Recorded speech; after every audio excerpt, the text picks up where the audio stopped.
अस्सलामुअलैकुम। Straight talk में खुश आमदीद। आपके साथ मैं हूँ आयशा बख्श। हफ्ते के रोज एपेक्स कमेटी ने मुल्क से दहशतगर्दी के खात्मे के लिए ऑपरेशन अज़्म इस्तेहकाम शुरू करने की मंजूरी दी। एपेक्स कमेटी के मुताबिक किसी को भी रियासत की रिट को चैलेंज करने की इजाजत नहीं दी जाएगी। दहशतगर्दी मुकदमात में रुकावट बनने वाले कानूनी सुकम दूर किए जाएंगे। इजलास ने इंसदादे दहशतगर्दी की एक जामे और नई जानदार हिकमत अमली की जरूरत पर जोर दिया, जिस पर मुकम्मल कौमी इत्तफाक़ राय हो। एपेक्स कमेटी के इजलास के दूसरे ही रोज कौमी असम्बली के इजलास में अपोजिशन की जानिब से ऑपरेशन की मुखालिफत में नारे लगाए गए। अपोजिशन रहनुमाओं ने फाटा ऑपरेशन बंद करो के नारे लगाए। स्पीकर डाइस का घेराव किया, ऐवान से वॉकआउट भी किया। इस मौके पर वजीर दिफा ख्वाजा आसिफ ने कहा कि एपेक्स कमेटी में KPK के वजीर आला भी शामिल थे, जिसमें यह फैसला किया गया है। जबकि वजीर कानून आजम नजीर तारड़ ने ऐलान किया कि अज़्म इस्तेहकाम ऑपरेशन कैसे किया जाएगा, इस पर बहस करेंगे। ऐवान में कौमी सलामती कमेटी का इन कैमरा इजलास बुलाया जाएगा। मगर आज वजीर आला KP अली अमीन गंडापुर ने बानी PTI से मुलाकात के बाद मीडिया से बातचीत करते हुए कहा कि एपेक्स कमेटी में एक नाम अज़्म इस्तेहकाम आया, लेकिन ऑपरेशन का जिक्र नहीं था। अली अमीन के मुताबिक अगर अफगानिस्तान से बातचीत की पॉलिसी अपनाना चाहते हैं तो हम किरदार अदा कर सकते हैं। जबकि JUI के सरबराह मौलाना फजलुर रहमान ने कहा है कि ऑपरेशन अज़्म इस्तेहकाम ऑपरेशन अदम इस्तेहकाम साबित होगा। उन्होंने कहा कि मुल्क में रियासती रिट न होने के बराबर है। खैबर पख्तूनख्वा में सूरज गुरूब होते ही पुलिस थानों में बंद हो जाती है। मुल्क के चप्पे चप्पे पर फौज और पुलिस मौजूद है। क्यों बेबस है? फैसले कोई और करेगा, मगर जिम्मेदारी सियासतदानों पर आयद होगी। KP की एक और अहम सियासी जमात ANP भी सूबे में ऑपरेशन अज़्म इस्तेहकाम पर अपने तहफ़्फ़ुज़ात का इजहार कर चुकी है। इन सियासी जमातों की तरफ से ऑपरेशन अज़्म इस्तेहकाम पर तहफ़्फ़ुज़ात से साबित हो रहा है कि दहशतगर्दी के खिलाफ ठोस पॉलिसी पर कई सियासी जमातें फिर से कन्फ्यूजन का शिकार हैं। पाकिस्तानी अवाम को इन सियासी जमातों की कन्फ्यूजन के बायस दहशतगर्दी की बड़ी भारी कीमत अदा करना पड़ी है। गुड तालिबान बैड तालिबान की बहस, ऑपरेशन करने ना करने के बदलते फैसले, दहशतगर्दी के खिलाफ जंग को अमरीकी जंग करार देने, अमन को एक मौका और दो जैसे नारों और सबसे बढ़कर पॉलिसीज में तसलसल न होने के बायस दहशतगर्दी को सर उठाने का मौका मिलता रहा है। सियासी जमातें अवाम के शऊर को बढ़ाने में अहम किरदार अदा करती हैं। ऐसे में जब मुल्क में दहशतगर्दी का इफरीत सर उठाए खड़ा है, तो क्या सियासी जमातें अज़्म इस्तेहकाम की मुखालफत करके महज सियासी सौदेबाजी करना चाह रही हैं, या फिर क्या उनके कई तहफ़्फ़ुज़ात जायज़ भी हैं जिनको दूर करना इस ऑपरेशन के शुरू करने से पहले ज़रूरी है? इसी मामले पर पैनल की राय आपके सामने रखेंगे। पैनल में हमारे साथ हैं हसन निसार, शहजाद चौधरी, अबसार आलम और ज़ैगम खान। आप चारों का शुक्रिया। प्रोग्राम का सवाल आप सभी के लिए, माजी की नज़ीरें, फौजी ऑपरेशंस के लिए सियासी हमायत की ज़रूरत, सियासी जमातें फिर एक पेज पर नहीं, क्या KP हुकूमत को एतमाद में लिए बगैर अज़्म इस्तेहकाम का आगाज़ हो पाएगा? शहजाद चौधरी साहब, अब जिस ऑपरेशन की ज़रूरत पर जोर दिया जा रहा है, जिसके आगाज़ को हैं, आप क्या समझते हैं कि क्या सियासी जमातें एक नैरेटिव के साथ आगे बढ़ पाएंगी?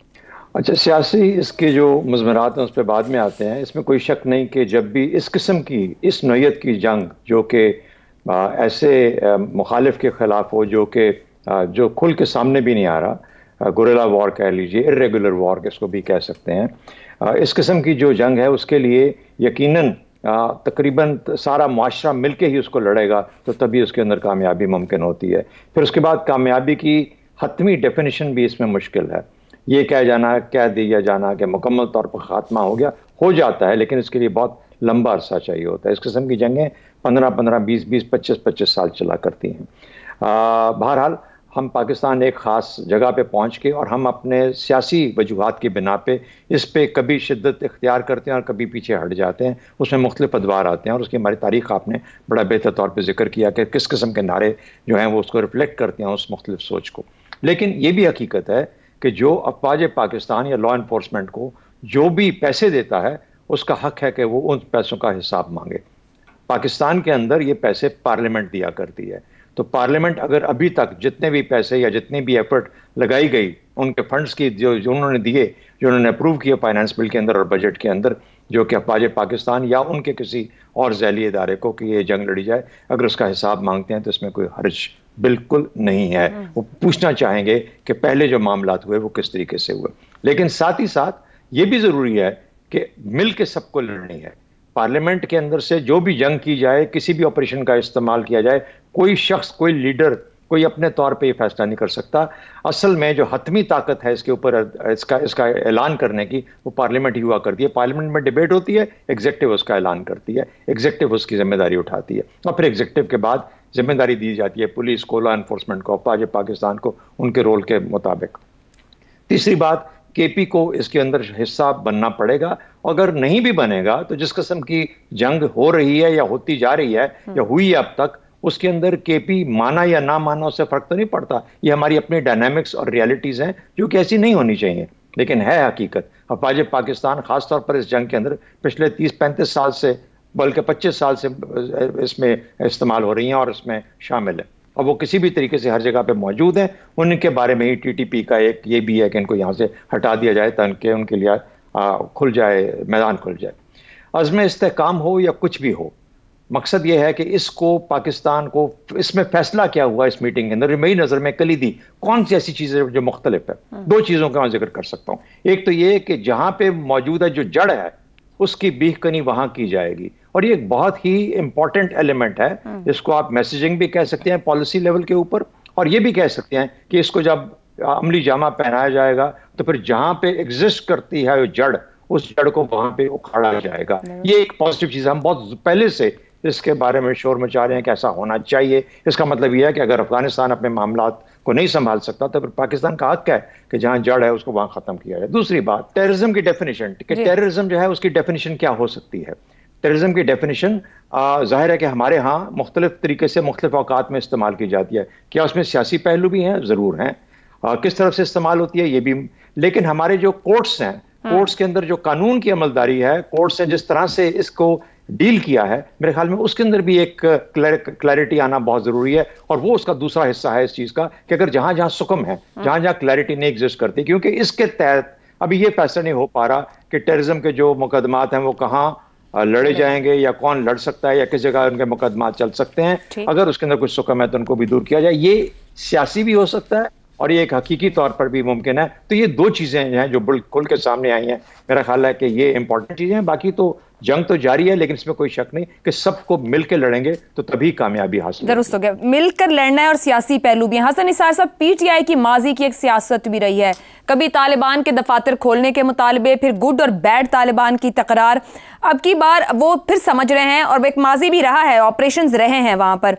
क्या कंफ्यूजन है, क्लैरिटी है थॉट प्रोसेस और बयानिए में पीटीआई की इस मामले को लेकर, या आप समझ रहे हैं कि अभी भी कंफ्यूज्ड हैं कि हैंडल कैसे किया जाना है इसे? मुझे एक बात बताएं कि पिछली 5 सदी में किस नारे या इस्तिलाह पे अमल हुआ है और आपने कौन सा टारगेट अचीव किया है? एक 5 सदी बीत गई और हम बड़ी बड़ी खूबसूरत इस्तिलाहें और नारे सुनते सुनते, मैं अपनी बात कर रहा हूँ, बाकी अल्लाह सबको सेहत ज़िंदगी दे, एक कब्र के नारे पहुँच गए। तहरीक निज़ाम मुस्तफ़ा, दूर नहीं जाते, आपकी उम्र के कोई आगे पीछे की बात करते हैं। रोटी कपड़ा मकान, सब ख्वाबों की ताबीरें उल्टी निकली हैं। बुनियादी आपकी इक्तिसादी और सियासी हालत मिल के करेंगे, वो गलीज कट्ठे नहीं, तुसी मिल के 26 करोड़ मिल के, भूखा नंगा भी मिल के, रज्जा हुआ भी मिल के, बहुत रज्जा हुआ भी मिल के।